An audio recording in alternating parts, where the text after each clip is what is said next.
Hello friends, welcome to KVS learn. तो friends, आज हम लगभग 250 क्वेश्चन करेंगे। करंट अफेयर भी मिक्स है आपके, इसमें मेलाज वगैरह भी मिक्स है और अंतर्राष्ट्रीय संगठन संधि और भारतीय लोक नृत्य, शास्त्रीय नृत्य, ये सब बहुत सारे मैंने मिक्सअप किए हैं। जो इम्पोर्टेंट इम्पोर्टेंट क्वेश्चन है वो आपके कम से कम 5 टॉपिक कवर किए हैं मैंने आपके। इसमें कम से कम 2 से 4 क्वेश्चन तक कंपलसरी है, यानी मेला वगैरह सब updated to update come to 2025 तक पूरा अपडेटेड दिया है मैंने। ओके, इसलिए आपको 250 क्वेश्चन रैपिड फास्ट स्पीड में करेंगे। Okay, revision. Now we will start without any delay. Okay, now first question is 2025 का न्यूटन पुरस्कार किस भारतीय वैज्ञानिक को मिला? तो 2025 का न्यूटन पुरस्कार मिला है डॉक्टर अमित कुमार पांडे को। ओके, नाउ नेक्स्ट इज 2025 में बुकर प्राइज किस लेखक ने जीता? तो किस लेखक ने जीता है? सारा falling. Okay, now next is 2025 का Grammy award album of the year किसे मिला? तो ये अवार्ड मिला है टेलर स्विफ्ट के लिए। Okay, now next question is 2025 में जवाहरलाल नेहरू पुरस्कार अंतरराष्ट्रीय समाज के लिए किस देश के नेता को मिला है? तो ये मिला है सिरिल रामाफोसा को। ओके, नाउ नेक्स्ट इज 2025 का गांधी शांति पुरस्कार किस संस्था को मिला? तो ये मिला है ब्रह्म कुमारी संस्था के लिए, ब्रह्म कुमारी संगठन के लिए। ओके, पुष्कर मेला किस राज्य में आयोजित होता है? तो पुष्कर मेला आयोजित होता है राजस्थान में। बहुत फेमस मेला है, इसको अच्छे से याद रखना। आपके क्वेश्चन 250 सभी एग्जाम के लिए बहुत इंपोर्टेंट है। आप कोई भी एग्जाम दे रहे हो, चाहे एसएससी का हो, बैंकिंग का हो, सीजीएल कोई भी हो, या कोई भी व्यापक एग्जाम हो, सबके लिए बहुत इंपोर्टेंट है जनरल अवेयरनेस के through. Okay, now next question is Sonpur Mela Harihar Kshetra Mela कहाँ आयोजित होता है? तो ये सोनपुर मेला कहाँ लगता है? बिहार में लगता है। Okay, now next is Ganga Sagar Mela किस राज्य में आयोजित होता है? तो गंगा सागर मेला आयोजित होता है पश्चिम बंगाल में। Okay, now next question is Kumbh Mela 2025 का आयोजन कहाँ हुआ था? ये तो 2025 का अब होने वाला है, तो ये कहाँ पे होगा? प्रयागराज में। अभी 2025 में हुआ था, तो इसी का है। ठीक है, जो अभी उज्जैन में हुआ, उधर हुआ था प्रयागराज में। अब नेक्स्ट आपका उज्जैन में होगा। सूरजकुंड अंतरराष्ट्रीय हस्तशिल्प मेला किस राज्य में आयोजित किया जाता है? तो ये किया जाता है हरियाणा में, सूरजकुंड अंतरराष्ट्रीय हस्तशिल्प मेला। Okay, now next is Hanumangarh ऊंट मेला किस राज्य में होता है? तो हनुमानगढ़ ऊंट मेला होता है राजस्थान में। ओके, नाउ नेक्स्ट इज चापचर कुट मेला, ये आपका कुट मेला किस राज्य में होता है? ये मेघालय में होता है। पूरा नहीं लिखा आपका, ठीक है, तो ये मेघालय में होता है। नाउ नेक्स्ट इज गणगौर मेला किस राज्य में मनाया जाता है? तो गणगौर मेला मनाया जाता है राजस्थान में। ओके, काले बाईसो मेला किस राज्य में होता है? तो ये होता है आपका काले बाईसो मेला नागालैंड का। ये इंपोर्टेंट मेला है, इसको अच्छे से याद रखना। रथ यात्रा तो आपको सबको पता ही होगा, पुरी में होती है, जगन्नाथपुरी में। ठीक है, जगन्नाथ भगवान की सानिध्य में। Okay, now next is Krishna Janmashtami का प्रमुख मेला मथुरा में किस नदी के किनारे लगता है? तो आप सबको पता है मथुरा किस नदी के किनारे बसा है? यमुना नदी के किनारे। तो अभी ऐसी बात है कि ये यमुना नदी के किनारे लगता होगा। ओके, नाउ नेक्स्ट इज मकर मेला किस राज्य में आयोजित किया जाता है? तो मकर मेला आयोजित किया जाता है ओडिशा राज्य में। मेला से आपका एक ना एक क्वेश्चन तो बनता ही बनता है। ठीक है, काली पूजा मेला किस राज्य में होती है? तो ये काली पूजा पश्चिम बंगाल में सबसे ज्यादा होती है। ठीक है, शीतला माता मेला किस जिले में लगता है? तो ये लगता है आपका गुड़गांव में। ये जो गुरुग्राम में है। ठीक है, गुड़गांव में वो लगता है। और जापान की मुद्रा, ये मुद्रा से रिलेटेड क्वेश्चन है जो इंपोर्टेंट है, मैं सारे लेके आई हूँ आपके लिए। ठीक है, मुद्रा से भी एक क्वेश्चन आता ही आता है। अब किसी का भी एग्जाम दो, व्यापक का दो, जनरल अवेयरनेस का, एक क्वेश्चन आते ही आता है। ओके, इसलिए मैंने इसके टॉप क्वेश्चंस लिए हैं। जापान की मुद्रा क्या है? येन। ठीक है, चीन की मुद्रा क्या है? युआन। नाउ नेक्स्ट इज दक्षिण कोरिया की मुद्रा क्या है? Won. Okay, now next is Thailand की मुद्रा क्या है? वॉट। ठीक है, थाईलैंड की मुद्रा है वॉट। नाउ म्यांमार की मुद्रा क्या है? तो म्यांमार की मुद्रा है क्यात। याद रखना, इसको इंपोर्टेंट है, म्यांमार की पूछ लेते हैं। और नेपाल की मुद्रा, जो भारत की मुद्रा है रुपया, तो नेपाल की भी रुपया है। ठीक है, भूटान की मुद्रा क्या है? तो भूटान की मुद्रा है नगुलत्रम। ठीक है, बांग्लादेश की मुद्रा टका है। बांग्लादेश की भी इंपोर्टेंट है, कभी पूछ लेते हैं। बांग्लादेश की मुद्रा है टका। यहाँ पे जैसे अपने यहाँ पे रुपया चलता है, ऐसी टका चलती है वहाँ पे। श्रीलंका की मुद्रा ये भी रुपया है। ठीक है, और पाकिस्तान की मुद्रा, तो पाकिस्तान में भी रुपया चलता है। जैसे पाकिस्तान हुआ, ये सब टका चलती है यहाँ पे। पाकिस्तान हुआ, अपने भी अगर बांग्लादेश है, बांग्लादेश की तो डिफरेंट होगी, टका है। अफगानिस्तान की मुद्रा क्या है? तो अफगानिस्तान की मुद्रा है अफगानी। जो इम्पोर्टेंट है मैं आपको बताती जाऊंगी, ठीक है। ईरान की मुद्रा ये भी पूछ लेते हैं कभी कभी, रियाल, ठीक है, इसको याद रखना अच्छे से। और इराक की मुद्रा, इनमें दोनों में डिफरेंस है, दिनार, ठीक है। इराक की मुद्रा है दिनार और ईरान की मुद्रा है रियाल। ये थोड़ा याद रखना क्योंकि नेम सेम हो जाते हैं तो कभी कभी डिफरेंस करना मुश्किल हो जाता है, मिस्टेक से गलत आंसर लग जाता है। तो ईरान से रियाल है और इराक दिनार है, ओके। सऊदी अरब की मुद्रा क्या है? तो सऊदी अरब की भी रियाल है, ओके। कुवैत की मुद्रा क्या है? तो कुवैत की मुद्रा है दिनार। नाउ कतर की मुद्रा क्या है? तो कतर की मुद्रा है रियाल, ओके। ओमान की मुद्रा क्या है? ओमान की भी रियाल है। नाउ नेक्स्ट इज संयुक्त अरब अमीरात, यूएई की मुद्रा क्या है? तो ये दिरहम है, ठीक है। यूएई की पूछ लेते हैं। यूरोप के अधिकांश देशों में कौन सी मुद्रा चलती है? तो यूरोप में अधिकतर यूरो मुद्रा चलती है, ओके। यूनाइटेड किंगडम की मुद्रा क्या है? यूके की मुद्रा है पाउंड स्टर्लिंग, स्टर्लिंग, ठीक है। स्विट्जरलैंड की मुद्रा क्या है? इंपोर्टेंट है, इसको अच्छे से मार्क कर लो, याद रखना है इसको। स्विट्जरलैंड की मुद्रा फ्रैंक। नॉर्वे की मुद्रा क्या है? क्रॉन। नॉर्वे की क्या है मुद्रा? Krona, okay. नाउ नेक्स्ट है स्वीडन की मुद्रा क्या है? क्रोना। ये इंपोर्टेंट है, नॉर्वे की, स्वीडन, स्विट्जरलैंड, इनको अच्छे से याद रखना। डेनमार्क की भी याद रखना, डेनमार्क की मुद्रा क्या है? क्रोन। रूस की मुद्रा, रूस की क्या है? रूबल। रूस में क्या चलते हैं? रूबल, ठीक है। याद रखना इसको अच्छे से। यूक्रेन की मुद्रा क्या है? यूक्रेन में है हिलिया। और तुर्की की मुद्रा क्या है? तुर्की की मुद्रा है लीरा, ओके। ऑस्ट्रेलिया की मुद्रा क्या है? तो ऑस्ट्रेलिया में डॉलर चलते हैं, ओके। ओके। न्यूजीलैंड की मुद्रा क्या है? न्यूजीलैंड में भी डॉलर चलते हैं। और सिंगापुर की मुद्रा क्या है? सिंगापुर में भी डॉलर चलते हैं, ओके। और मलेशिया की मुद्रा क्या है? तो मलेशिया की मुद्रा है रिंगिट, ओके। और इंडोनेशिया की मुद्रा क्या है? इंडोनेशिया में क्या चलते हैं? रुपया चलते हैं, ठीक है। और फिलीपींस की मुद्रा क्या है? फिलीपींस में पैसो, पैसो चलते हैं, okay. Now next is Vietnam. Vietnam की मुद्रा क्या है? डोंग। वियतनाम की पूछ लेते हैं, इंपोर्टेंट है, इसको याद रखना। और ब्राजील की मुद्रा क्या है? ब्राजील की मुद्रा है रियल, ओके, रियल है। अर्जेंटीना की मुद्रा क्या है? तो अर्जेंटीना में क्या चलते हैं? पैसो। चिली की मुद्रा क्या है? चिली में भी पैसो चलते हैं, अर्जेंटीना, चिली, याद रखना। कोलंबिया की मुद्रा पैसो। इसको मैंने एक साथ लिए जिससे आपको नेम, बस कंट्री की नेम याद रखना, और ये सेम सेम मुद्रा है तो आप याद रह जाएंगे, ठीक है। दक्षिण अफ्रीका में क्या चलता है? इंपोर्टेंट है, इसको अच्छे से कर लेना, रैंड।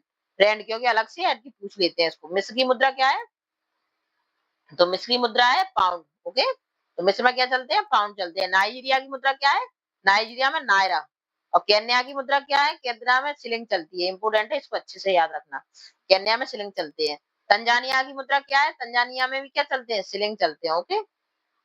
युगांडा की मुद्रा क्या है? युगांडा में भी शिलिंग चलते हैं, ओके। मॉरिशस की मुद्रा क्या है? रुपया। कनाडा की मुद्रा क्या है? तो कनाडा में डॉलर चलते हैं, ओके, डॉलर। अमेरिका की मुद्रा क्या है? अमेरिका की मुद्रा है डॉलर, अमेरिका में डॉलर चलते हैं। मेक्सिको की मुद्रा, याद रखना इसको, ये इंपोर्टेंट है, मेक्सिको पैसो, ठीक है ना। पेरू की मुद्रा क्या है? पेरू में क्या चलते हैं? सोल। और पैराग्वे की मुद्रा क्या है? पैराग्वे भी एक देश है, जो गुआरानी चलते हैं इसमें, ठीक है। ये, और देखो कैन फिल्म, अभी आपकी मुद्रा हो गई इम्पोर्टेंट, हुआ ये फेस्टिवल से लिए मैंने, कि जो अवार्ड मिले जो इम्पोर्टेंट इम्पोर्टेंट है, 2025 की पूरी अपडेटेड है, ठीक है। कैन फिल्म फेस्टिवल हुआ था 2025 का।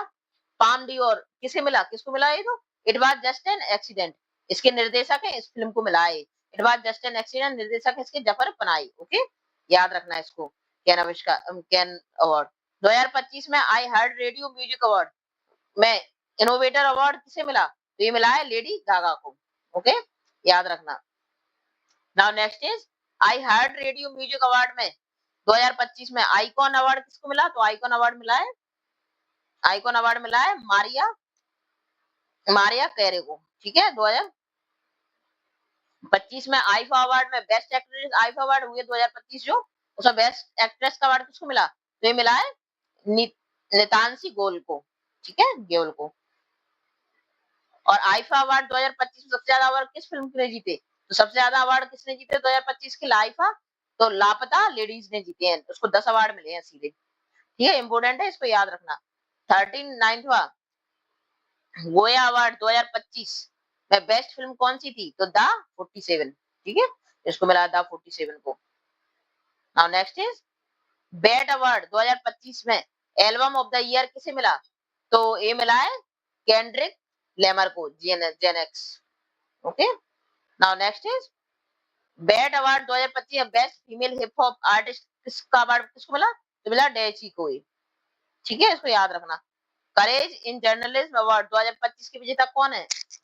कौन शामिल नहीं है? मतलब ये सारे हैं, ये नहीं है इसमें, टेलर स्विफ्ट नहीं है इससे, ये संगीत उद्योग से है, पत्रकार से नहीं है। ठीक है, पत्रकारिता से नहीं है।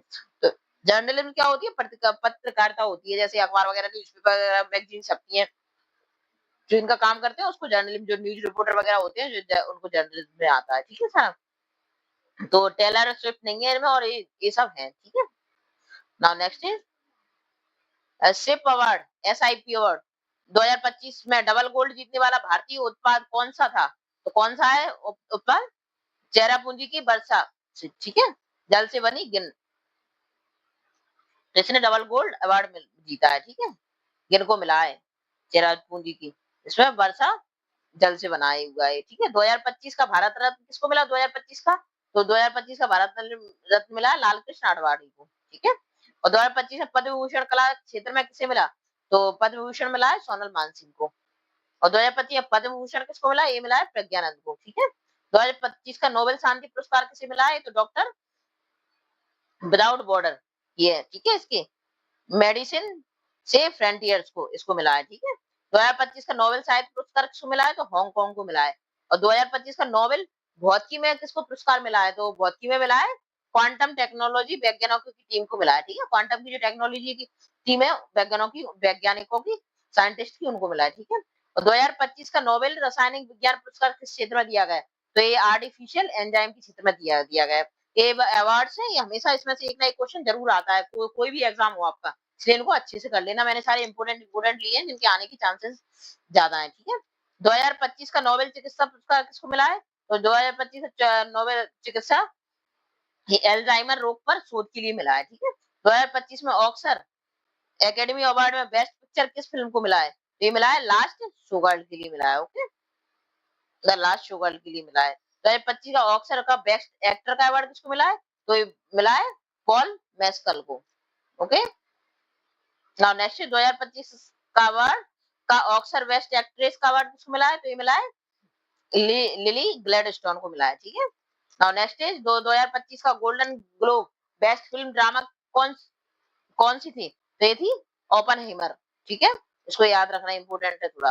2025 का गोल्डन ग्लोब बेस्ट एक्ट्रेस, ये एक्ट्रेस ड्रामा से मिला है, ये बेस्ट फिल्म था, ये फिल्म थी। ठीक है, ओपनहाइमर, और ये बेस्ट एक्ट्रेस ड्रामा है, तो ये मिला है लिली ग्लैडस्टोन के लिए मिला है। ठीक है, और 2025 का Grammy award album of the year किसको मिला है? तो ये मिला है Billie Eilish hit me hard and soft. Okay, और 2025 का Grammy best new new artist कौन बनी? तो कौन बनी है? विक्टोरिया मोनेट बनी है। ओके, नाउ नेक्स्ट है 2025 का ICC cricket of the year कौन किसको मिला?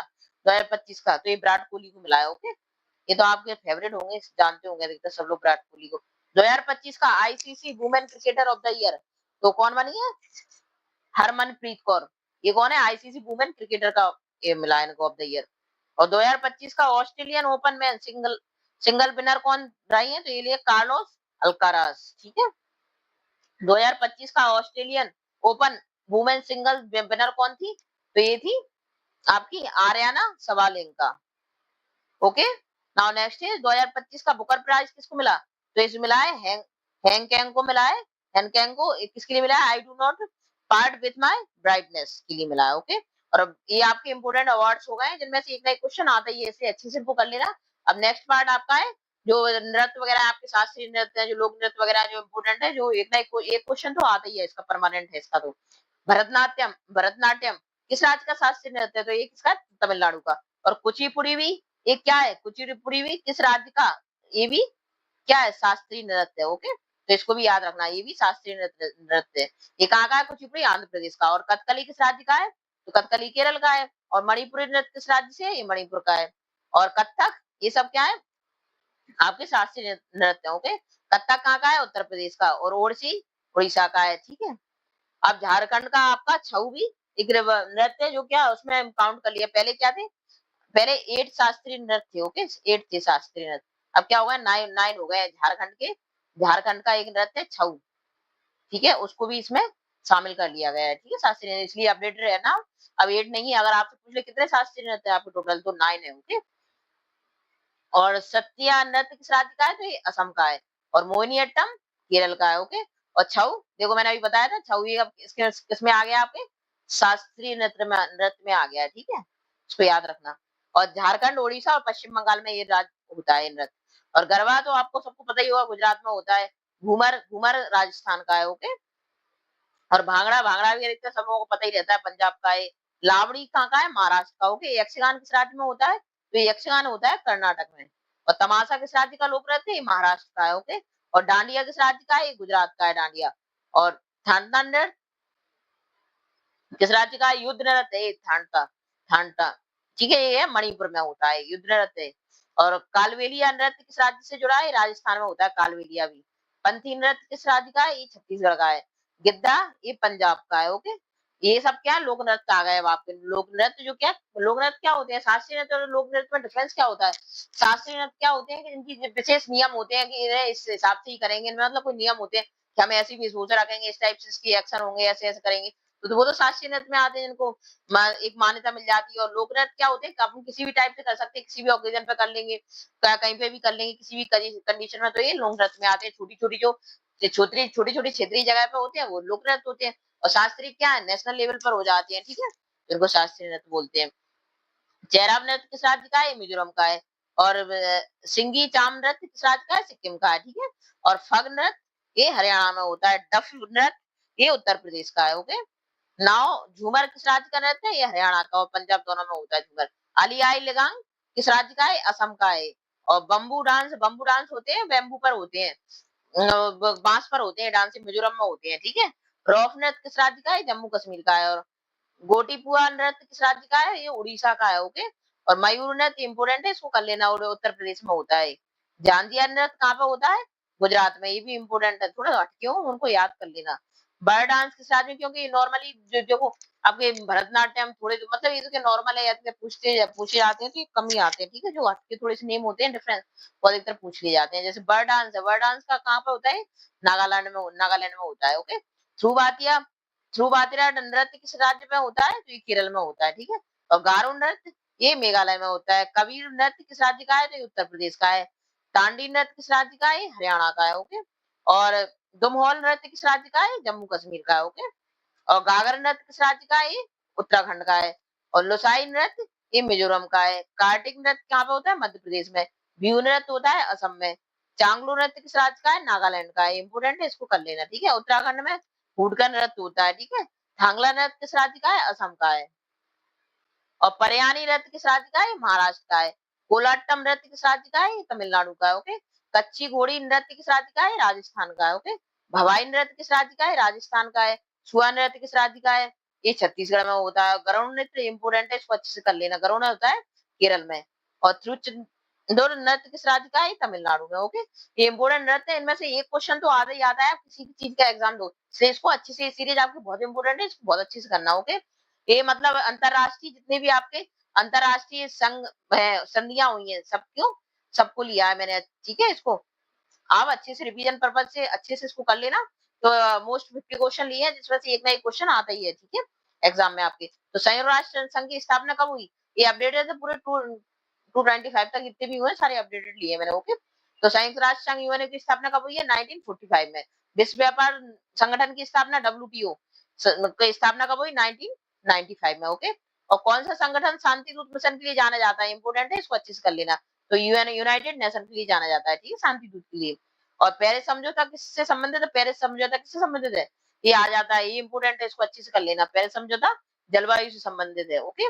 और G20 समूह की स्थापना कब हुई, ये हुई 1999 में, ओके।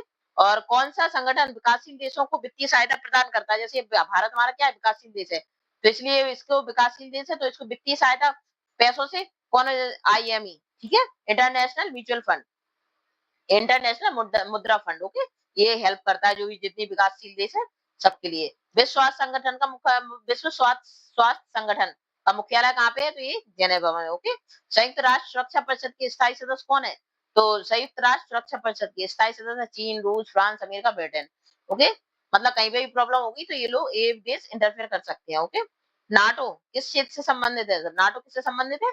सैन्य सहयोग। ठीक है, किसी को भी मतलब सैन्य सहायता जरूरत पड़ेगी तो नाटो हेल्प करेगा। सस्टेनेबल डेवलपमेंट गोल किस वर्ष अपनाए गए? तो ये अपनाए गए थे 2015 में। और मॉन्ट्रियल प्रोटोकॉल किस वर्ष से संबंधित है? और ये है पर्यावरण से संबंधित। ठीक है, मॉन्ट्रियल। विश्व बैंक का मुख्य उद्देश्य क्या है? विश्व बैंक का मुख्य उद्देश्य है विकासशील देशों को वित्तीय सहायता प्रदान करना। ओके। और रोज बॉम्ब समझौता किस देश के बीच हुआ? रोज बॉम्ब समझौता हुआ है, इंपोर्टेंट है, इसको कर लेना, अमेरिका और रूस के बीच हुआ है।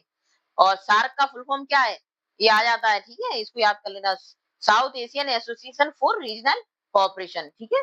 Now next is Kyoto protocol किस वर्ष अपनाया गया? तो क्योटो प्रोटोकॉल 1997 में। ठीक है। और नॉन प्रोलिफेरेशन ट्रीटी किससे संबंधित है? तो ये परमाणु हथियार नियंत्रण पर। ठीक है, नॉन प्रोलिफेरेशन ट्रीटी होती है, एक संधि है, एक किससे? पर्यावरण परमाणु हथियार से संबंधित है, इसको इंपोर्टेंट है, इसको ध्यान रखना। ठीक है। नाउ नेक्स्ट इज विश्व खाद्य कार्यक्रम बर्ड फूड प्रोग्राम। ठीक है, बर्ड फूड प्रोग्राम किस संगठन का हिस्सा है? तो ये यूनाइटेड नेशन का हिस्सा है। ठीक है। Now next is climate change के संदर्भ में कॉप का क्या अर्थ है? कॉप का मतलब होता है conference of parties. Okay. Now next is Shanghai सहयोग संगठन, संघाई कोऑपरेशन ऑर्गेनाइजेशन की स्थापना कब हुई थी? तो ये हुई थी 2001 में। रेड क्रॉस किस प्रकार का संगठन है? रेड क्रॉस का संगठन है, ये भी मानवता सहायता, मतलब किसी को भी मानवीय सहायता की जरूरत पड़ती है तो ये हेल्प करता है इंटरनेशनल लेवल पर। Okay, red cross. एशियाई विकास बैंक एडीई, एशियाई डेवलपमेंट बैंक का मुख्यालय कहाँ पे है? तो ये है मनीला में और फिलीपींस दो जगह है। इंटरपोल का क्या कार्य है? ये कभी कभी पूछ लेते हैं, जितनी भी अंतरराष्ट्रीय संगठन है इनकी क्या कार्य है, जैसे आपसे पूछ लेंगे इंटरपोल का क्या कार्य है, तो आपको पता होना चाहिए अंतरराष्ट्रीय पुलिस सहयोग। ठीक है, जलवायु के लिए क्या, किसको कौन कार्य करता है, इस टाइप से पर्यावरण के लिए कौन कार्य करता है, इस टाइप से पूछ लेंगे नेम, तो आपको पता होंगे तो आप बता सकते हो। और एक क्वेश्चन तो इसका पक्का है, आता ही है, सोच लो। विश्व स्वास्थ्य संगठन WTO का मुख्यालय कहाँ है? तो विश्व स्वास्थ्य WTO का है बर्ड, ये है जेनेवा में। ओके। और संयुक्त राष्ट्र बाल कोष ये क्या है? बच्चों के लिए काम करता है इंटरनेशनल लेवल पर, यूनिसेफ। ये बहुत मोस्ट इंपोर्टेंट है, इसको अच्छे से कर लेना। ये किसके लिए? बच्चों के कल्याण के लिए, बाल कल्याण। ओके। और पेरिस समझौते में भारत की क्या भूमिका है? तो पेरिस समझौते में भारत की क्या भूमिका है? पेरिस को अपनाया और उत्सर्जन घटाने में लक्ष्य लिए है। ठीक है, संधि को इन्होंने, पेरिस समझौता हुआ है, इस संधि को अपनाया है, और उत्सर्जन हो रहा है जो पेरिस समझौता किससे संबंधित है? जलवायु से, तो क्लाइमेट चेंज से। तो इसमें जो भी मतलब जो भी हानिकारक पदार्थ जैसे ऑक्सीजन, कार्बन डाइऑक्साइड बढ़ रही है, ओजोन परत के लिए जो हानिकारक ओजोन कार्बन डाइऑक्साइड बढ़ रही है, इससे क्या हो रहा है? ग्लोबल वार्मिंग हो रही है। तो इसको उत्सर्जन को, मतलब कार्बन डाइऑक्साइड कम उत्सर्जित हो, इसके लिए एफर्ट करेंगे, इसके लिए उसने हाँ की है भारत ने। जेनेवा संधि किस क्षेत्र से संबंधित है? जेनेवा किससे संबंधित है? ये युद्ध और युद्ध प्रांत मानवाधिकार। ठीक है, जेनेवा संधि, ये बहुत इंपोर्टेंट क्वेश्चन लिए मैंने, आप अच्छे से करना होगा इनको। और बेगू प्रोटोकॉल किससे संबंधित है? ये पर्यावरण संरक्षण से संबंधित होंगे। अंतरराष्ट्रीय ऊर्जा एजेंसी का मुख्यालय कहाँ है? तो अंतरराष्ट्रीय ऊर्जा एजेंसी का मुख्यालय है पेरिस में। ओके। विश्व मृदा दिवस कब मनाया जाता है? तो विश्व मृदा दिवस मनाया जाता है आपका 7 दिसंबर को। ओके। और पैसिफिक आर्कटिक किससे संबंधित है? ये समुद्री संरक्षण से संबंधित है। ओके। विश्व बैंकों के अनुसार भारत की वर्तमान विकास दर लगभग क्या है? तो भारत की विकास दर कितनी है? 7% पर आ गई है। ओके। नाउ नेक्स्ट है ईंधन की कमी के लिए संयुक्त राष्ट्र का कौन सा अभियान है? तो कौन सा अभियान चलाया गया? सस्टेनेबल एनर्जी फॉर ऑल, मतलब सबके लिए एनर्जी पर्याप्त हो। विश्व पर्यावरण दिवस कब मनाया जाता है? तो ये तो अधिकतर पता होगा सबको, 5 जून को। ठीक है। अंतरराष्ट्रीय परमाणु ऊर्जा एजेंसी का मुख्यालय कहाँ है? तो ये आपका अंतरराष्ट्रीय परमाणु ऊर्जा एजेंसी का मुख्यालय है वियना में। ठीक है। ग्लासगो जलवायु समझौता किस वर्ष हुआ था? तो ये हुआ था 2021 में। ओके। नाउ नेक्स्ट इज किस संगठन ने कोविड-19 के लिए वैश्विक प्रतिक्रिया समन्वय किया? तो ये किसने किया है? आपका ये WHO ने किया है। Okay. Now next is sustainable development goals के कितने लक्ष्य हैं? तो ये 17। ओके, सस्टेनेबल डेवलपमेंट के 17 है। और नाउ नेक्स्ट इज स्टार्ट कब हुआ था सस्टेनेबल डेवलपमेंट गोल? 2050 में। अंतर आतंकवाद के खिलाफ वैश्विक गठबंधन का नेतृत्व कौन करता है? तो ये आतंकवाद के खिलाफ जो भी गठबंधन होते हैं विश्व स्तर पर, उनको अमेरिका लीड करता है। ओके। अंतरराष्ट्रीय समुद्री संगठन IMO का मुख्यालय कहाँ पे है? ये इंपोर्टेंट है, इसको कर लेना। ठीक है, पूछ लेते हैं, लंदन में इसका। संयुक्त राष्ट्र महासभा कब हुई? संयुक्त राष्ट्र महासभा हुई 1945 में।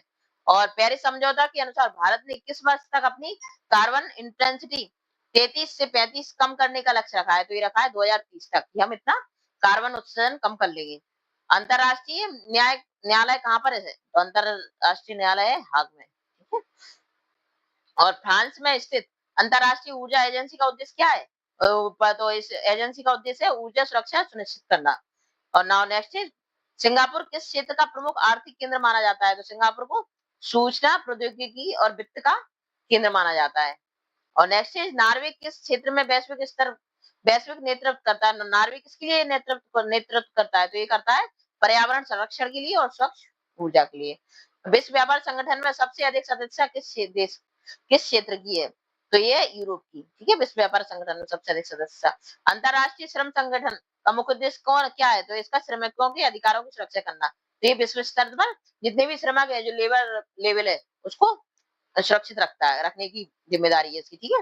Now next is, sustainable development goal का लक्ष्य किस वर्ष तक पूरा करना है? तो ये हमें करना है 2030 तक कंप्लीट करना है इसको। जितने भी सस्टेनेबल डेवलपमेंट गोल में जितने भी लक्ष्य दिए गए हैं कि हमें इतने इतने पूरे करने हैं, 2030 तक का टाइम है पूरा, ठीक है। संयुक्त राष्ट्र शरणार्थी एजेंसी का मुख्यालय कहाँ है? तो ये शरणार्थी का मतलब होता है जो बाहर से कोई आ गया अपने देश में, तो उनकी हेल्प के लिए मतलब एक संगठन है, वही सारी हेल्प करेगा उनकी। तो इसका जो है इंटरनेशनल लेवल पर तो ये जेनेवा में है, ठीक है। ओपेक का क्या कार्य है? तो ओपेक क्या करता है? ओपेक का कार्य है तेल उत्पादन और मूल्य नियंत्रण। इंपोर्टेंट है, इसको अच्छे से कर लेना, ओके। तेल का उत्पादन इंटरनेशनल लेवल पर, ठीक है, अंतरराष्ट्रीय लेवल पर। तो ये आपके इंपोर्टेंट क्वेश्चन हुए, ओके। तो इनमें से कसम से ये सोच के चलो कि कम से कम 4 और 5 क्वेश्चन आपके कंप्लीट आएंगी, ओके ना। यदि आपको मेरी वीडियो हेल्पफुल लगती है और आगे की नोटिफिकेशन के लिए तो प्लीज चैनल को लाइक कीजिए और सब्सक्राइब कीजिए। Thank you for watching my video.